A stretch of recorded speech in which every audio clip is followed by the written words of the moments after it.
June 6th, 1944, late afternoon. Normandy's fields lay shrouded in smoke low over shattered hedges. A church bell tolled once, far off, then fell silent.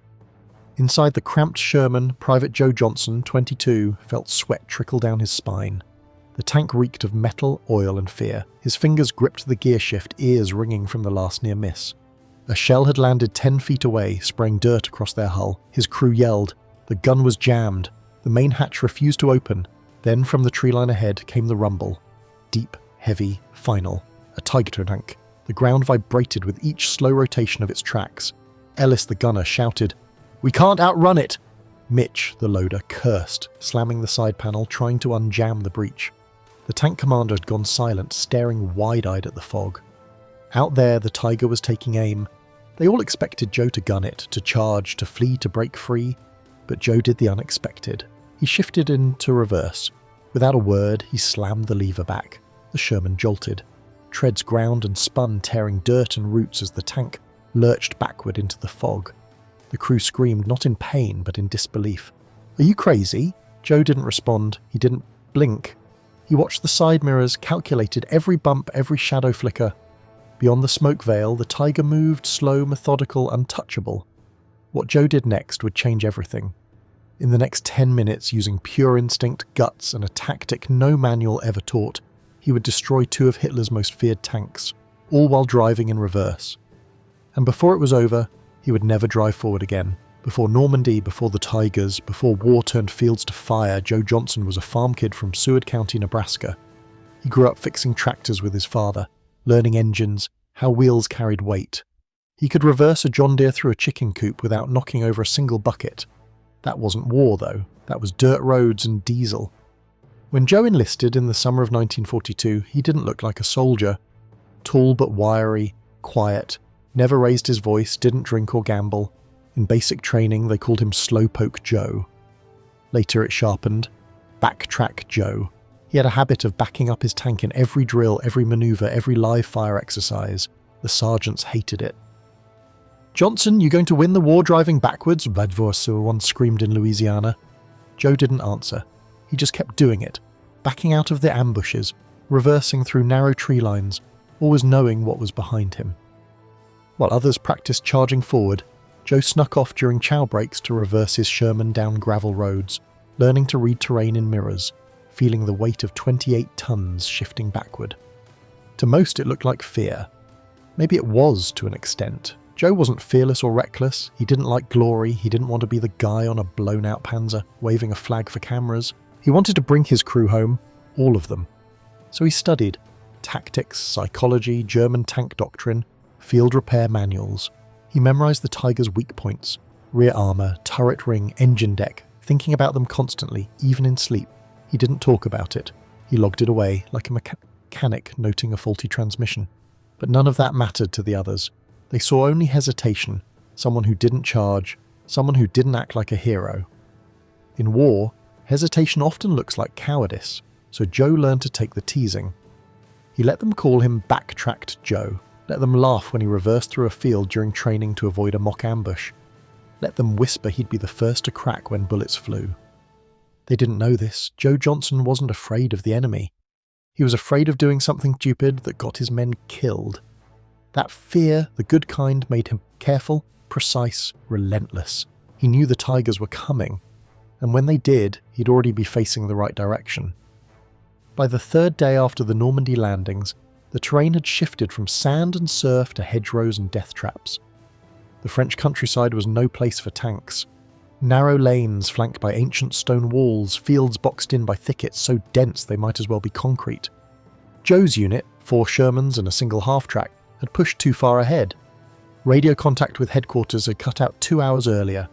They were supposed to link with a Canadian column north of Caumont, but the road had vanished behind a collapsed barn. Now they sat in a clearing at the edge of a field half shrouded in smoke, visibility barely 50 feet. Mitch, the loader, scanned the treetops. "This feels wrong," Joe didn't answer. He'd already cut the engine. The sudden quiet made the crew uneasy. Birds had stopped chirping. Even the flies were gone. Then came the sound, low, rhythmic, mechanical, a pulse of metal on metal, deep and steady, like a sledgehammer echoing underground. It wasn't an engine from their side. Joe stiffened. He knew that sound. Every tanker did. Tiger. The German Panzerkampfwagen 6, better known as the Tiger, was Europe's most feared tank. Over 57 tons, armed with an 88mm gun, wrapped in armour that shrugged off everything short of an airstrike. The Tiger was more than a machine. It was a myth, a ghost, the kind of thing that turned experienced tank crews into silent, praying men. The first shell hit before they saw it coming. The Sherman on their left, callsign Red 5, exploded in fire and steel. 1 second it was there, the next gone, ripped open from the side. The crew inside never had a chance. Joe's crew ducked instinctively as the shockwave slammed their own hull. Ellis, the gunner, cursed under his breath. "That wasn't artillery, that was direct fire." "Tiger?" Mitch asked. Joe didn't need to say it. The answer was obvious. He peered through the periscope, scanning the tree line. He saw it, barely visible in the mist, a long gun barrel slowly sweeping left to right. Behind it, the outline of an armoured beast hunched low like a panther, ready to pounce. The German tank was stalking them. Their main gun was still recovering from the jolt. The turret turned sluggishly. The loader hadn't rearmed. They had maybe 20 seconds, maybe less, before the next round. Mitch shouted, "We can't stay here, Joe! Forward! Now!" But Joe didn't move. He stared at the periscope, then at the terrain behind them. A slight decline, muddy and uneven, but open. It led into a patch of trees. Not much, but enough to buy time. The Tiger started to pivot. Joe made his decision. He grabbed the gear lever and threw it back into reverse. The Sherman lurched backward, tracks biting into the muddy slope. The tank's interior filled with the engine's roar and the rattle of loose bolts. The crew was thrown against their seats, shouting over one another. "Joe, what the hell are you doing?" Mitch yelled. "Hold on," Joe said, calm but firm. "We're not running, we're repositioning." Repositioning in reverse. No one had time to argue. Another German shell slammed into the earth just in front of them, spraying soil across their periscope. The tank shuddered. The sound was like thunder cracking open the ground itself. The blast wave hit Joe's chest like a hammer, but he held steady on the controls. He could feel the terrain through the vibrations under his boots. The mud was thick, uneven, but sloped downward just enough to give him cover. He guided the tank backward through smoke and dust, turning slightly so the destroyed Red 5 blocked their right flank. The Tiger fired again. The round tore through the space where Joe's tank had been seconds earlier. The impact flung shards of dirt and metal through the air. Inside, Ellis whispered, "If we'd stayed." Joe didn't reply. He was too focused. The periscope view was chaos, trees, smoke, flashes of light, then darkness. But Joe wasn't seeing what was in front of him. He was seeing what the Tiger driver was seeing, confusion, movement, targets shifting through haze. A Sherman that refused to follow the expected pattern. He remembered his father's words teaching him to drive the old farm tractor. The trick to reversing isn't looking backward, it's knowing where you came from. Now those words pulsed in his mind like a heartbeat. Joe yanked the lever again, sending the Sherman sliding further into the foe. He cut a hard angle left, using the burned husk of Red 5 as temporary cover. The enemy crew, assuming they'd destroyed the last threat, began to advance slowly, confidently. The way predators move when they think the kill is guaranteed. "Loader," Joe barked. "High explosive loaded," Mitch replied, slamming the shell into the breach. "Forget high explosive, Dorier," Joe said. "Armor piercing next." Mitch froze, then nodded. "Copy that." The Tiger appeared again, a monstrous silhouette emerging from all the smoke. Its 88mm gun moved with surgical precision. Every motion was slow, deliberate, cruel. Joe could see the commander's cupola turning, scanning for survivors. For a moment, both machines faced each other, hunter and hunted. Only one of them was going backwards. Joe dropped the clutch and the Sherman jolted. The crew braced as they reversed faster, weaving between smoking craters. Ellis kept his hands on the turret crank, following Joe's instinct. "Joe, I can't get a shot from this angle." "You will. Just trust me." He drove by feel, sensing the slope under them. Mud clung to the treads. The smell of diesel hung thick. Every bump rattled the hull. The engine groaned like an animal under strain. Still, Joe kept it steady. He needed to bait the Tiger, make it think the Americans were retreating. Through the mirror, he watched it move.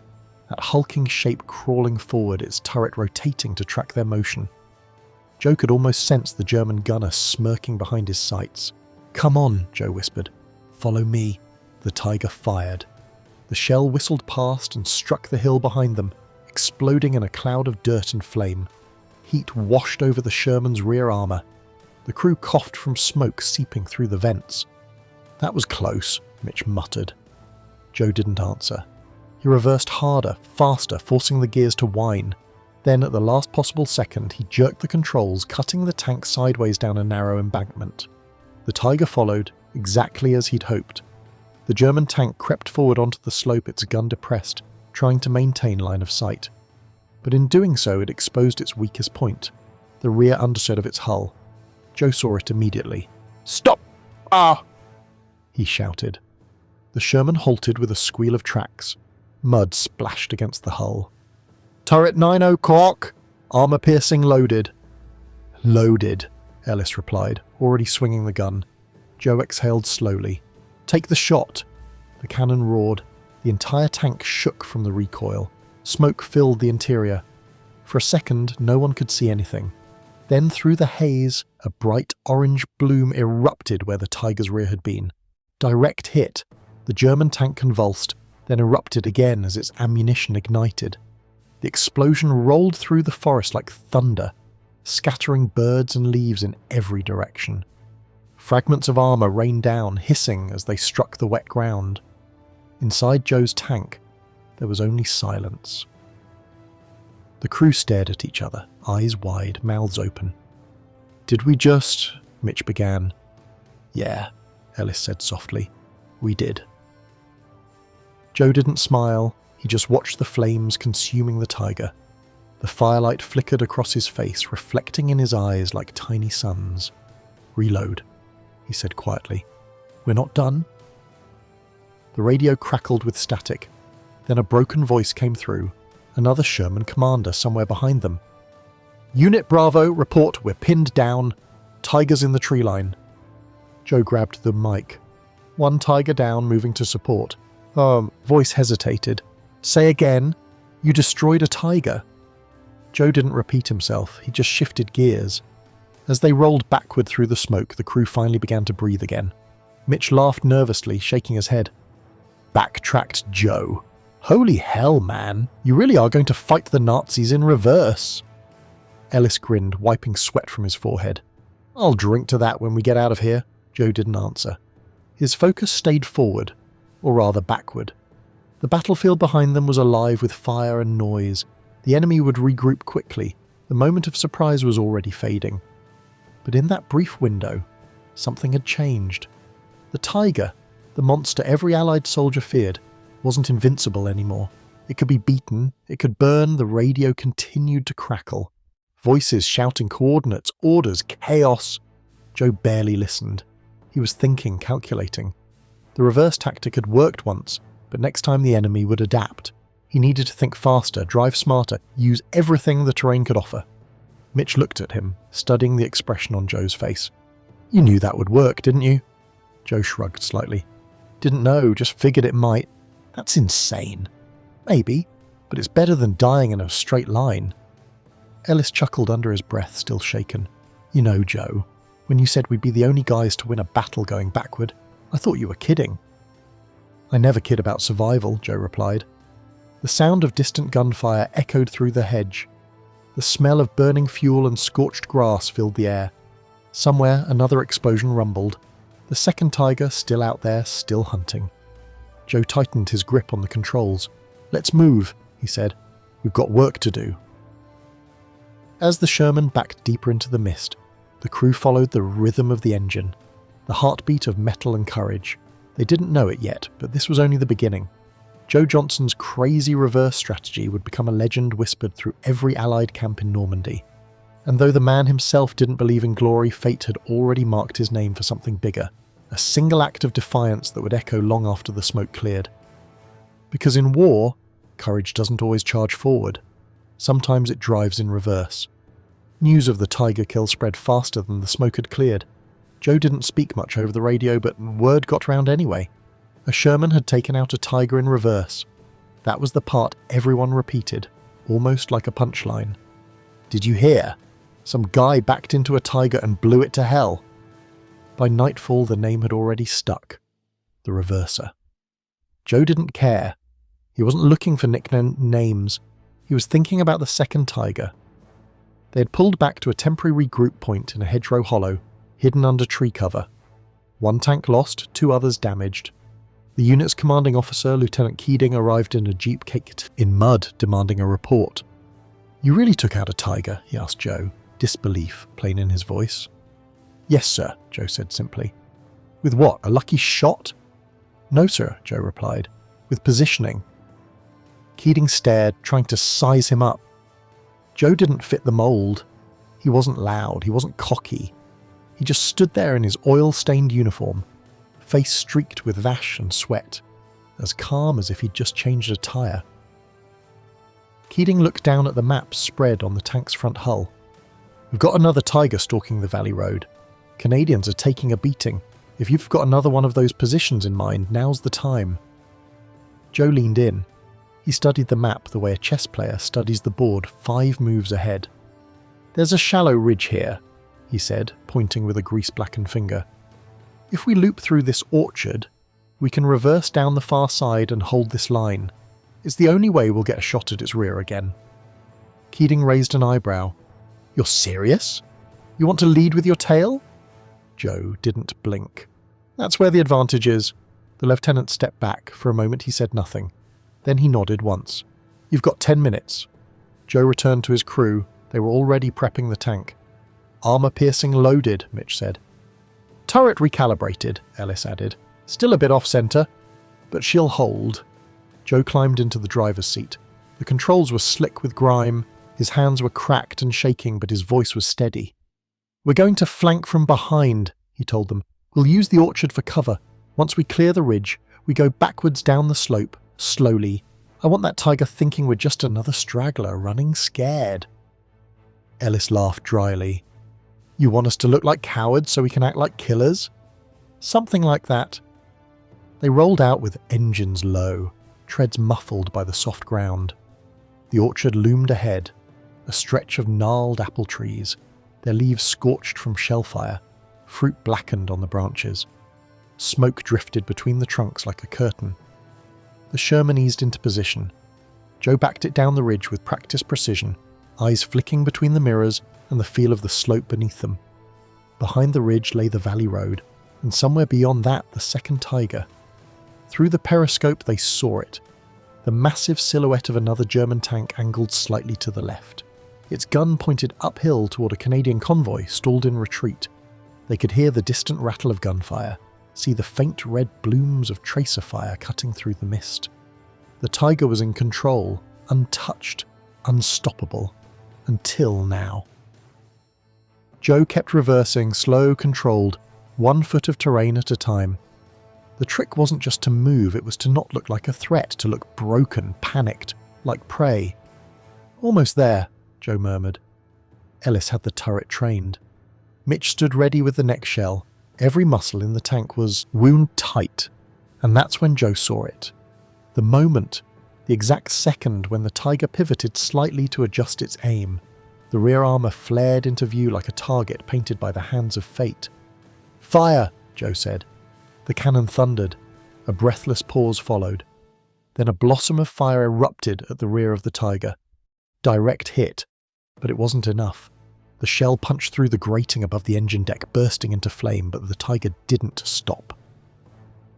The beast shuddered, turned, wounded but not dead. Its turret began to swing around, slow, menacing, unstoppable. Inside Joe's tank, no one spoke. "Reload! Armor piercing!" Joe barked. "Already on it!" Mitch slammed another shell into the breech, hands blistered from heat. The turret groaned. Ellis twisted the crank, fighting resistance. The hydraulics sluggish from dust and overuse. The tiger turned, now fully aware of the threat behind it. The Germans knew they weren't chasing ghosts anymore. This was no lucky shot. They were being hunted by someone who understood them. "Hold it," Joe whispered. The Sherman sat half exposed on the slope, its rear tucked behind broken tree stumps, its front catching the firelight of the burning tiger shell. Then the German gun flashed. A shell screamed past, missing by inches, striking a stone wall behind them. The explosion rocked the Sherman like a kicked drum. Joe bit his tongue, tasted blood. "Shoot now or we're done!" Mitch screamed. "Ellis," Joe began. But Ellis didn't wait. The second shot roared from the cannon. A blur, a thunderclap. This time the shell hit lower under the turret between armor plates, and it detonated like it had been waiting there all along. The Tiger didn't just explode, it came apart. The turret lifted into the air like a discarded helmet. Flames belched from every seam. The tank rocked sideways, slamming against the road edge. Ammunition inside cooked off one by one in deafening booms, and for a moment the fire turned blue. Inside Joe's Sherman, the crew sat in stunned silence. The Tiger, the myth, the monster, the one every Allied soldier feared, was gone, burning, broken, beaten. Mitch sat down hard against the hull, his hands shaking. "That's two goddamn Tigers." Ellis let out a nervous laugh, then a cough, then just stared at the flames. Joe didn't say anything. He watched the fire, expression unreadable. Then the shockwave hit. An unseen German artillery shell, maybe aimed blindly, maybe just bad luck, landed not 10 feet from their left tread. The blast lifted the tank off its suspension. A burst of light, sound and heat slammed into the crew like a wall. Everything went white. Joe's ears rang, his head hit the side of the viewport. He felt warmth on his ribs. Not heat, wet warmth. Blood. Ellis was yelling, but Joe couldn't hear him. His vision blurred. Someone was grabbing his arm. The tank was hissing, something sparking. Mitch was shouting into the radio, but the words came through like static. Joe blinked once, twice, then he looked down. A jagged piece of shrapnel was embedded in his side just beneath his vest. Deep. Dark blood poured through his shirt. It didn't hurt. Not yet. It was cold. He slumped back into his seat, hands still on the controls. Outside, the Tiger continued to burn. Its wreckage lit the fog in shades of orange and black. Beyond that, the Canadian convoy, battered but alive, began to move again. They were safe now because of him. Ellis leaned down. Joe, you're hit. Say something." Joe blinked, then gave a half smile. "Tell command, objective secured." Mitch's voice cracked. "We need a medic now." "No time," Joe murmured. He turned his head slowly, looking out the small rear mirror. Smoke, fire, mud, a trail of destruction that stretched back across the ridge, through the orchard, to the first Tiger. Everything they'd done, everything he'd driven through backwards. Joe chuckled softly, the sound weak and rasping. "I guess I really did fight the Nazis in reverse." His eyes started to close. Ellis grabbed his shoulder. "Hey, no, you stay with me, you hear me? You're not going out like this." But Joe was already somewhere else. The roar of engines faded. The fire became distant. He saw Nebraska wheat fields, his dad's hands on a tractor wheel, the smell of diesel and fresh earth. He whispered one last sentence. "Tell my mum, I didn't back down. I backed them up." And then silence. When the radio finally went silent, the war around them did not. Artillery still rumbled somewhere beyond the valley. Smoke drifted across the ridgeline like a shroud. The air smelled of burnt metal and gasoline, a scent that would never quite wash off the skin. The Sherman sat half sunk in the mud, its armour scarred and pitted, its barrel still warm from the last shot. The crew had stopped shouting. There was nothing left to say. Ellis climbed halfway out of the hatch, gasping for air. He could hear distant cheering. Canadian troops, realising the Tigers were gone, the road finally open. But inside the tank, victory felt hollow. The world outside was moving on, but Joe was not.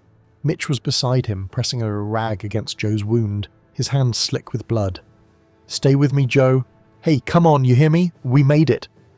Joe's eyes fluttered open. His voice was soft, roughened by dust and pain. "Did we? Did they get through?"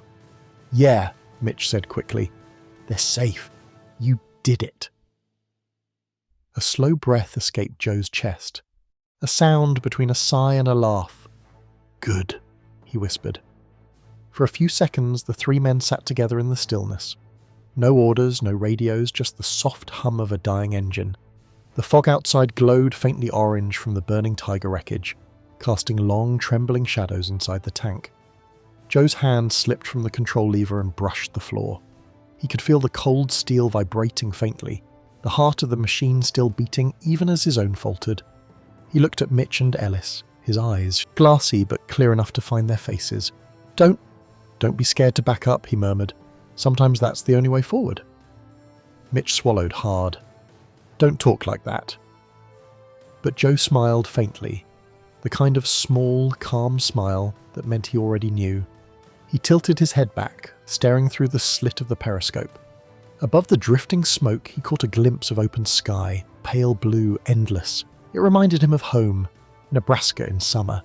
The smell of diesel from the old tractor, his mother's hands covered in flour, the sound of crickets at dusk. For a heartbeat, he wasn't in France at all, he was home. The noise of the battlefield faded into a quiet hum, like the slow turning of gears winding down. His breathing grew shallow. The blood on his chest was no longer warm.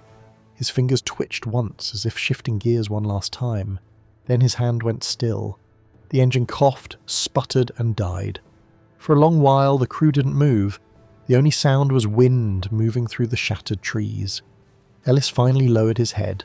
Mitch looked down at the floor, lips